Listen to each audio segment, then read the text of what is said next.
ডিসেম্বরের শীতে কলকাতা শহরে দুপুর 1টা নাগাদ একটি ছেলে রিক্সা চালাচ্ছিল। ছেলেটি নিজের মুখটি গামছা দিয়ে ঢেকে রেখেছিল।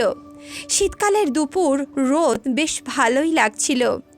রিকশায় যে মেয়েটি বসেছিল সেও নিজের মুখটি একটি মাফলার দিয়ে ঢেকে রেখেছিল, কারণ ঠান্ডা ঠান্ডা হাওয়া বইছিল। কিছুক্ষণ ছেলেটি রিক্সা চালানোর পরই হঠাৎ রিক্সাটি থামিয়ে দিয়ে মেয়েটিকে বলতে লাগলো, ম্যাডাম, আমি ওই পাশের কলটা থেকে একটু জল খেয়ে আসি।